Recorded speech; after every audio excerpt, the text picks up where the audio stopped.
With the announcement of both the AL and NL starting rosters for the All-Star Game this year in Miami coming up in a couple hours, I decided to make a review on who I voted for and why, as well as include some runners-up.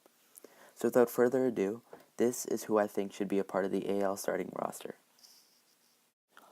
So, in my opinion, the starting catcher at the 2017 All-Star Game in Miami for the AL team should be Salvador Perez. I chose Salvador Perez because of an 849 OPS he has this year.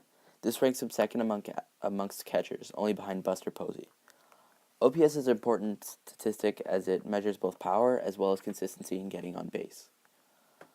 The first man out for me at this position was Gary Sanchez, and the reason that Gary Sanchez was the first man out for me was because he didn't have enough at-bats. Although he did have a higher OPS, he didn't even have enough bats to qualify for being statistically ranked among other players. At first base, I decided to vote for Toronto's Justin Smoak. I voted for Justin Smoak because he's a great defensive first baseman, and he has power. He has tied for sixth for most homers in the league, and has the 8th best OPS in the league. The runner-up in this category to me was Eric Hosmer. The difference between these two players was the power, and this is shown in the OPS, as well as the fact that Justin had 11 more homers than Eric. Now moving on to second base, I decided to vote for the small Jose Altuve. Jose Altuve, probably the best player on the Astros, and the Astros are the best team in the league, which says something. It has 16 stolen bases, as well as the highest average in the AL at 327. The runner-ups for me at this position was Jonathan Schoop. Schoop really hit for power this year, and this is definitely his breakout season, but the lack of stolen bases and the 30-point lower average kind of tipped the scale, in my eyes, towards Altuve. Now, turning double plays at the All-Star Game with Altuve should be Carlos Correa, who's also his partner for turning double plays in Houston. Carlos Correa hits for power and as well as has a great average and has a knack for getting on base. He has 17 homers. The runner-up for me in this position was Xander Bogaerts. Bogaerts had a rough start to his season and hasn't really shown any power like people thought he would. He has 5 homers, and this is at Fenway. Moving on to the hot corner, I decided to pick Jose Ramirez. Jose Ramirez has 26 doubles, as well as an on-base percentage of .373. This all contributes to his .934 OPS. This first man out for this position in my eyes was Mike Moustakas. His 22 home runs tie him for 6th in the league, and he also has hit a somewhat decent average at .270. He doesn't walk very much, though.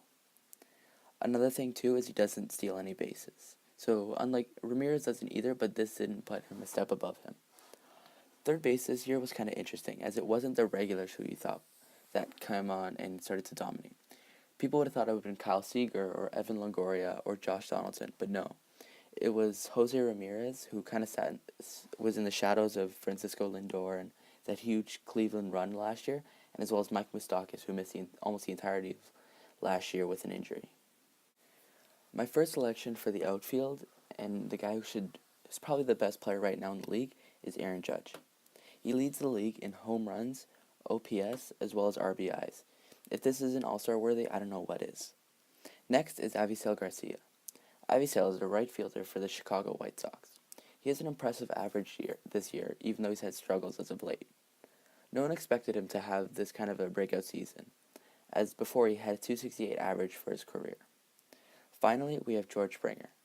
The Houston outfielder has made some huge plays and some diving catches.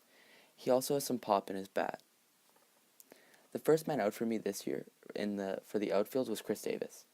Chris Davis he has exceptional power, and he's hitting all this at the Coliseum in Oakland. The thing that kind of tipped me off, that deterred me away from picking him, was his average at .252, as well as the amount of strikeouts he has. He truly is a guy who swings for the fences or strikes out, kind of like Chris Davis in Baltimore.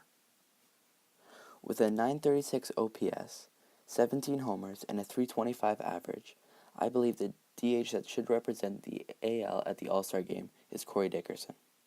The runner-up is Nelson Cruz. Nelson has an .872 OPS, and the thing that creates the gap between the two is that Nelson has an average of .287.